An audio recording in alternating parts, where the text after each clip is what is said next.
Pemerintah baru saja merilis data fiskal terbaru di mana defisit APBN per 31 Oktober 2025 tercatat mencapai 479,7 triliun rupiah atau 2,02% terhadap PDB. Walaupun ini masih berada di bawah batas maksimal APBN, angka ini memperlihatkan tekanan belanja negara yang cukup besar, terutama di tengah lambatnya penerimaan pajak dan perlunya menjaga stabilitas ekonomi nasional.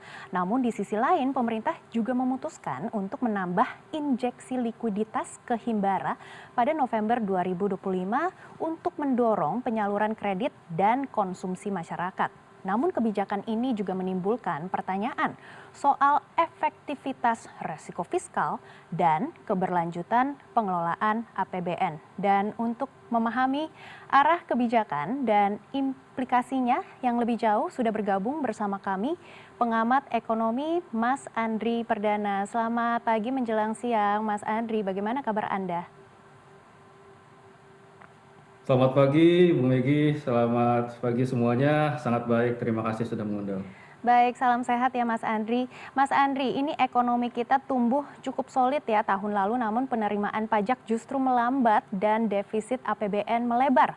Apa sebenarnya faktor struktural yang membuat pertumbuhan ekonomi tidak langsung berkontribusi pada penerimaan negara? Ya. Ya, jadi ini mengapa ya angka pertumbuhan ekonomi kemarin itu banyak dipertanyakan, baik itu kuartal 2 dan kuartal 3 yang baru saja dirilis. Jadi walaupun angka pertumbuhan kita terbilang tinggi, tapi realisasi pendapatannya tidak sejalan dengan angka pertumbuhan tersebut. Karena kan selama ini angka penerimaan pajak, angka penerimaan pendapatan, dan khususnya lagi pajak ya, itu selalu korelatif dengan pertumbuhan ekonomi. Ketika pertumbuhan ekonomi meningkat dibandingkan sebelumnya, maka pertumbuhan pajak juga meningkat. Tapi kan kemarin kita lihat kenyataannya dalam realisasinya 10 bulan di 2025 ini itu terkontraksi 5,98% pendapatan negara ya. Pendapatan negara bukan hanya pajak. Dan ini kan terkontraksi 5,98% ini atau hampir 6% ini merupakan yang sebenarnya baru saja ada kontraksi di 10 bulan pertama selama ini, kecuali di tahun COVID di tahun 2020. Selama ini 10 bulan pertama penerimaan pendapatan itu tidak pernah terkontraksi. Nah, apalagi kalau kemarin kan dijelaskan Pak Suhasil kalau ini disebabkan oleh restitusi yang meningkat gitu kan, dan sebenarnya penerimaan pajak bruto itu masih meningkat, dan ini bagus dong restitusi ini karena kembali ke ekonomi, kembali ke para perusahaan. Justru kalau kita melihatnya dalam perspektif yang lebih umum, ketika restitusi yang paling panjang itu bisa menjadi sinyal yang lebih berbahaya atau sinyal adanya tekanan di dunia usaha. Karena mekanismenya kan seperti ini kalau restitusi itu. Restitusi perusahaan itu, dia kan menyetor PPh badannya atau PPh 25 itu dengan mengangsur. Dengan estimasi dia tahun ini kira-kira bakal memberikan pajak berapa gitu kan, berdasarkan profitabilitas tahun lalu, berdasarkan kira-kira tahun ini targetnya berapa. Tapi ketika ternyata realisasi profitabilitas ataupun juga usahanya tidak sebaik yang diestimasikan tahun ini, maka dia akan meminta tax return atau restitusi itu karena dia sudah overpay. Dia kira tahun ini profitabilitasnya cukup tinggi, ternyata tidak terlalu tinggi sehingga dia kelebihan bayar PPh 25 angsurannya, dan dia meminta restitusi. Dan ketika restitusi tinggi, itu artinya bisa menjadi sinyal bahwa justru dunia usaha sedang mengalami tekanan. Jadi mungkin kita bisa memahami kalau dari Kemenku Pak Suhasil ingin membangun optimisme, tapi alasan bahwa ini restitusinya meningkat itu bukan hal yang perlu dikhawatirkan, itu hal yang sulit diterima secara ekonomi. Baik Mas Andri, langsung saja kita ke angka-angka ya Mas Andri. Ini pemerintah membutuhkan sekitar 700 triliun rupiah tambahan dalam 2 bulan untuk mencapai target APBN. Seberapa realistis angka ini dicapai tanpa menciptakan gejolak di pasar keuangan ataupun tekanan pada pembiayaan utang? Ya. Ya, 700 triliun ini sebenarnya sudah diturunkan ya. Karena kalau target APBN semestinya tahun ini target kita itu pendapatannya 3.005 triliun, 3.005,1 triliun. Atau kalau per 31 Oktober itu masih kurang 891,8 triliun dari realisasi yang terakhir. Tapi karena kita pakai Outlook ya, karena di di pertengahan tahun kita ada Outlook bahwa ternyata kemungkinan pendapatan kita hanya di 95%-an gitu ya. Jadi disebutkan ya kita masih perlu perlu sekitar 750 triliun lagi.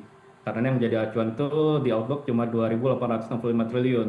Dan ini pun sebenarnya sulit dicapai ya, karena bukan karena alasan yang diturunkan kemarin itu karena BUMN tidak lagi kan dia menyetorkan dividen ke pemerintah. Kalau tahun 2024 kemarin BUMN itu semuanya menyetor 85,5 triliun. Sekarang dia semenjak ada Danantara kan dia disetorkan ke Danantara, tidak masuk ke APBN.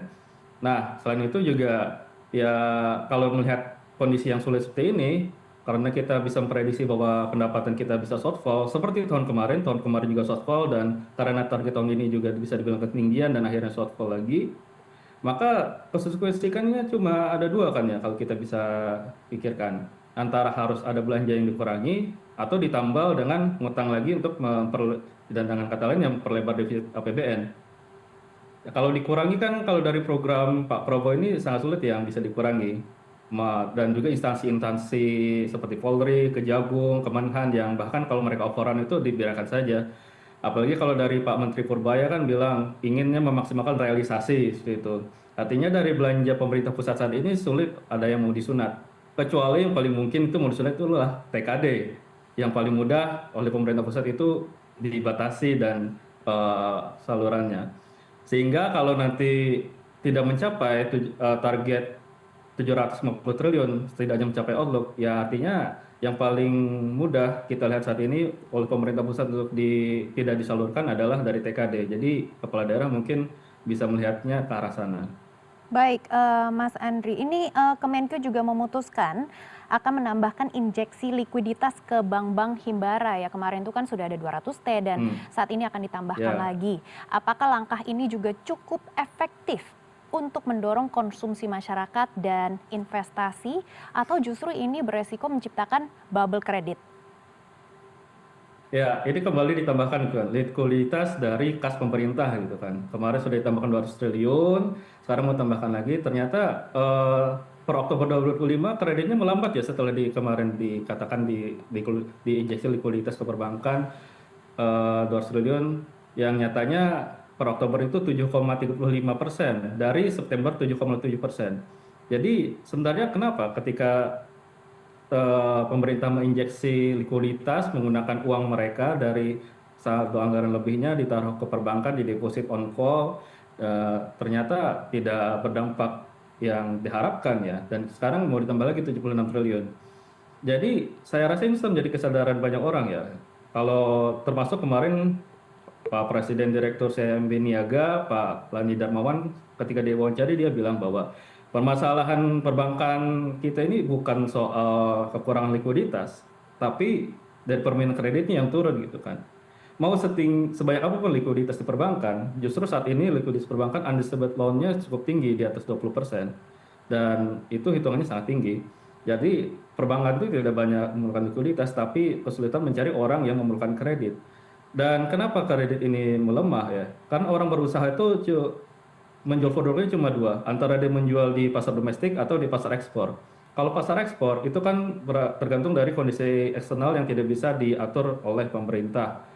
Dan seperti misalkan di 2022 batubara meningkat, sekarang tidak, nikel dulu berjaya, sekarang tidak, dan ya yang bisa dikredit untuk pasar ekspor ini kan tidak banyak dibandingkan usaha-usaha yang menjual ke pasar dalam negeri. Jauh lebih banyak usaha yang untuk melayani pasar domestik dalam negeri. Dan kalau kita lihat, kalau dari data pertumbuhan ekonomi kuartal terakhir, untuk konsumsi rumah tangga itu hanya tumbuh 4,89% year on year. Ini pertumbuhan di triwulan 3 paling rendah sejak 2011, kecuali di tahun COVID. Jadi itu sulit dipungkiri bahwa adanya pelemahan daya beli masyarakat, daya beli masyarakat yang masih lemah, yang itu menghambat permintaan kredit karena usaha sulit untuk menjual kreditnya ke sana, dan itu kan korelatif ya dengan tadi tingginya restitusi tadi, bahwa profitnya tidak setinggi estimasi. Jadi kalau kemarin misalnya Pak Purbaya bilang bahwa nggak betul itu ekonomi mengatakan bahwa permintaan kredit itu rendah, banyak kok bank yang mau minta kredit, ya itu kan tergantung berapa persen bunga yang bisa ditawarkan. Bank itu tidak mungkin bisa menawarkan kredit jauh itu lebih rendah dibandingkan SBN. Karena SBN, tingkat bunga SBN, yield SBN itu adalah risk free, yang artinya paling rendah sekalipun. Ketika bank memberikan kredit corporate sekalipun, paling rendah kan dia bisa memberikan 7%, karena di yield SBN itu di kisaran 6%. Itu paling rendah yang bisa bank berikan kepada corporate yang profil risikonya paling paling aman. Kalau diberikan ke usaha-usaha yang jauh lebih struggling lagi, itu berapapun likuiditasnya tidak akan bisa membantu. Karena itulah yang sebenarnya membatasi keinginan Pak Purbaya untuk meningkatkan kredit tersebut. SBN sendiri yang membatasi adanya sulitnya transmisi mediasi eh, perbankan kepada sektor swasta oleh karena masih tingginya yield SBN tersebut.